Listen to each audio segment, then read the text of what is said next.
میز، کرسیاں، book shelf اور ایسا ہی بہت سا سامان وہاں رکھا تھا۔ کچن کے باہری ہوا کے رخ پر مٹی کی سراہی رکھی رہتی تھی اور اس کے پاس ہی پانی جذب کرنے کے لیے مونج کا ٹکڑا ڈال دیا جاتا تھا تاکہ پانی اس ٹکڑے میں جذب ہو جائے۔ مگر اب وہاں سپاٹ سا فرش تھا اور سنگی دیوار کے پاس پانی کا پائپ اور وائپر رکھا ہوا تھا۔ 24 برس پہلے وہ حارث کی دلہن بن کر یہ انگنا چھوڑ کر کینیڈا روانہ ہو گئی تھی۔ وہ جدائی اور دوری کے احساس سے بے حد نڈھال اور افسردہ تھیں کہ حارث بھی نئی نویلی دلہن کو سنبھالنے میں ہلکان ہو گئے۔ شادی کے بعد اوائل سالوں میں ہی انہوں نے ایک آدھ بار پاکستان کا چکر لگایا تھا۔ ہر بار واپسی پر وہ پہلے سے بھی زیادہ اداس ہو جاتی تھیں، مگر پھر جیسے تیسے انہوں نے خود کو اس زندگی میں ایڈجسٹ کر ہی لیا۔ حارث نے بھی ان کا خیال رکھنے میں کبھی کوئی کمی نہ کی تھی۔ گھومنا پھرنا، سیر سپاٹے اور شاپنگ میں کوئی کسر نہ چھوڑی۔ لیکن اصل بات یہ تھی کہ شگفتہ کو ان باتوں سے تقویت نہ ملتی تھی۔ جب بہت گھبرا کر انہوں نے ایک اسلامی مرکز میں جانا شروع کیا تو پہلی بار انہیں اپنی ذات کے خول سے نکل کر اپنے مذہب کو قریب سے سمجھنے اور جاننے کا موقع ملا۔ اپنے دکھ اور کمزوریوں سے نکل کر وہ اپنی خامیوں اور غلطیوں کو سدھارنے میں لگ گئی۔ اس عمل سے ان کے ہلکان دل کو اتنی تقویت ملی کہ ان کی ساری کسک جاتی رہی۔ اب ایک مدت بعد انہوں نے پاکستان کا رخ کیا تھا کیونکہ انہیں اپنے بیٹے کے لیے ایک نیک سیرت اور باحیا لڑکی کی تلاش تھی، اور دوسرے ان کی حب الوطنی انہیں بے چین کر رہی تھی۔ بچھڑے عزیزوں اور آبائی گھر کو زندگی میں ایک بار پھر دیکھنے کی تڑپ نے انہیں بہت پرجوش کر دیا تھا۔ جب تک ہدایت حلوہ پوری اور چائے لے کر آئے تب تک وہ حال سے ماضی اور ماضی سے حال کا سفر طے کر کے واپس آ چکی تھیں۔ بھائی کے ساتھ ناشتہ کرتے ہوئے وہ بغور ان کا جائزہ لیتی رہیں۔ بردباری اور سنجیدگی تو خیر ان کی عمر کا تقاضا تھا، مگر ان کی کنپٹیوں کے سفید بال وقت سے پہلے انہیں بوڑھا دکھا رہے تھے۔ چہرے پر تفکر کی پرچھائیاں اور دبلا پن دیکھ کر انہیں بہت افسوس ہوا۔ ہدایت ان کا وہ بھائی تھا جس پر ٹوٹ کر جوانی آئی تھی۔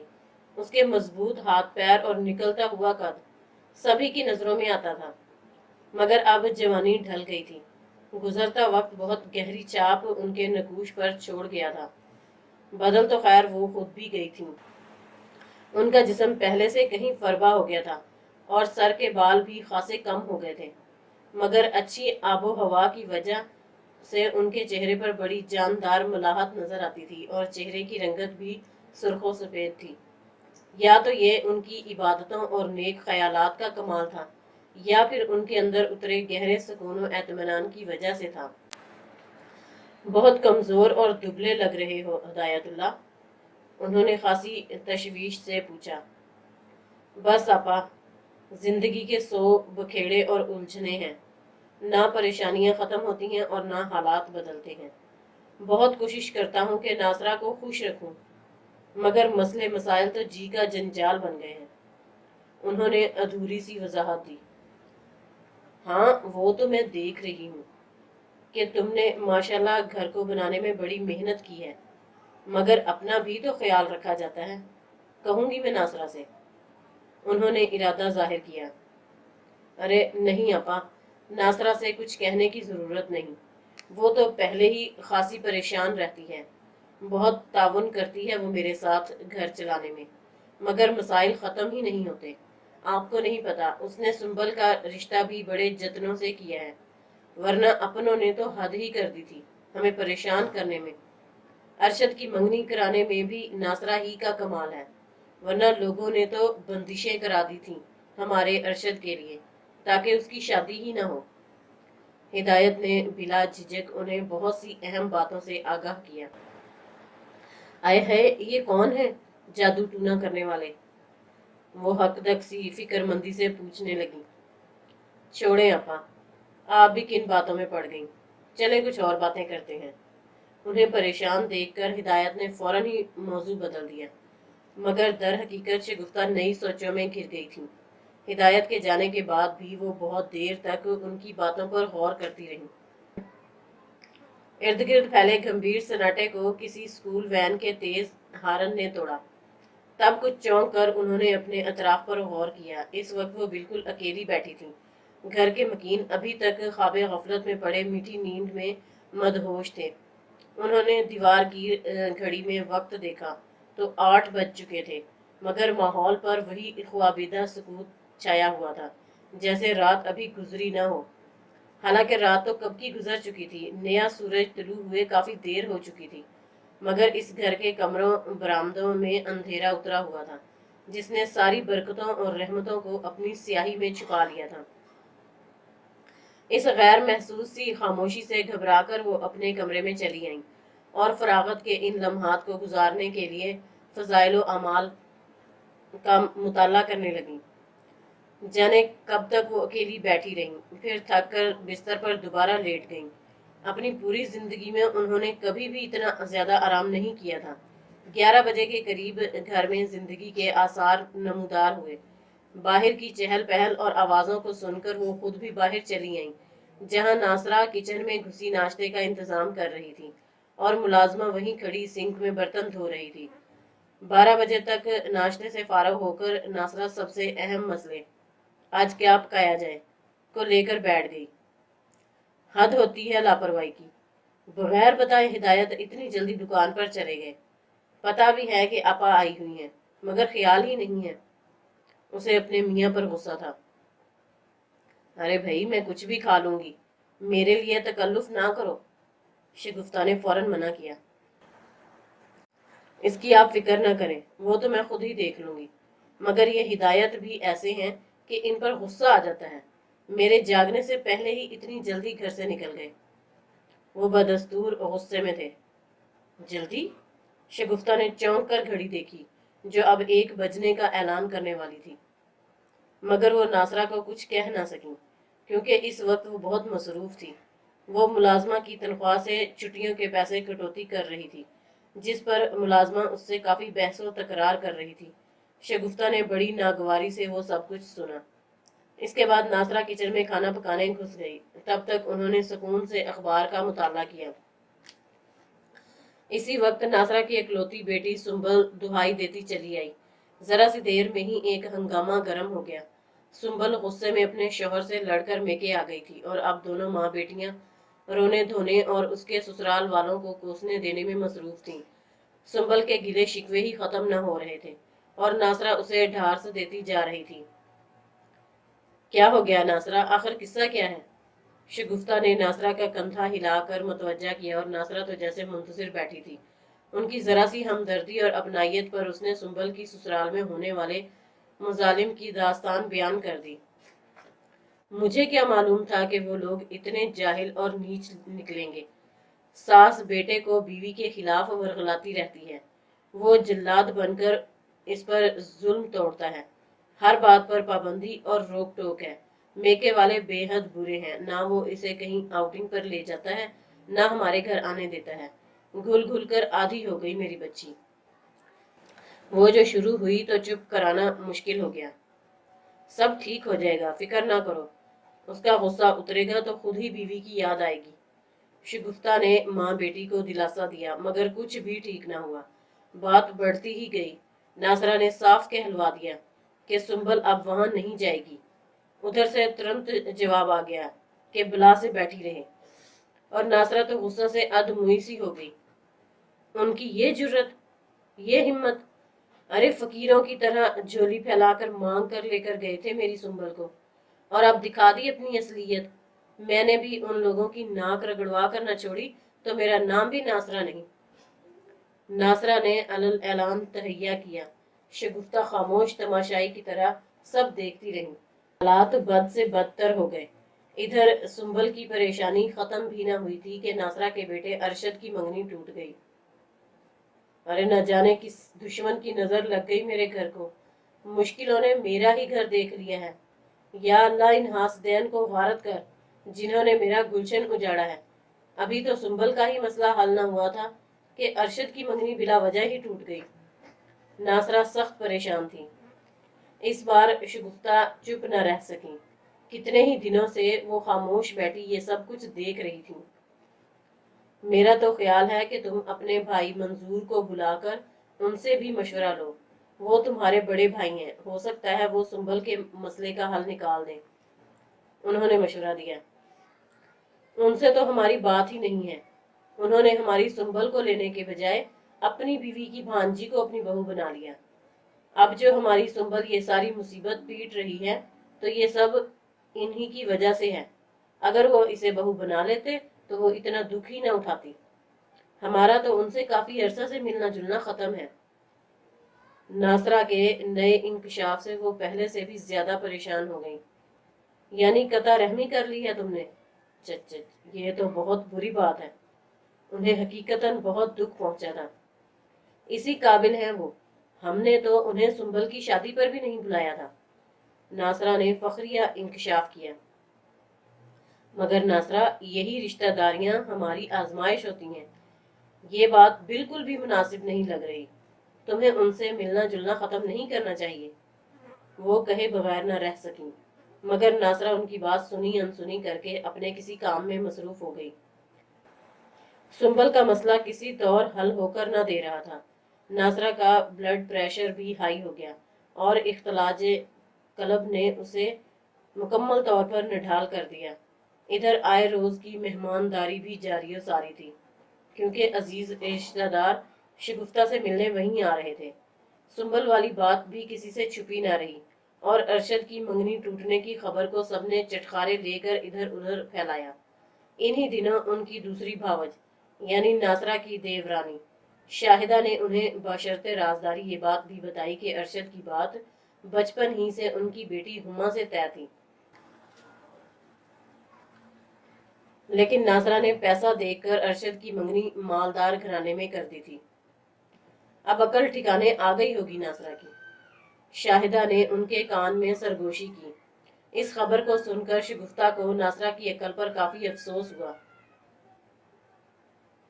ہما کو انہوں نے دیکھا تھا، وہ بہت پیاری اور شوخ سی لڑکی تھی اور آج کل ان کی خدمت پر کمر بستہ تھی، کیونکہ یہ بات بھی سب کے علم میں تھی کہ وہ اپنے بیٹے کے لیے لڑکی کی تلاش میں ہیں۔ اب شاہدہ ہما کے رشتے کے لیے پریشان تھی۔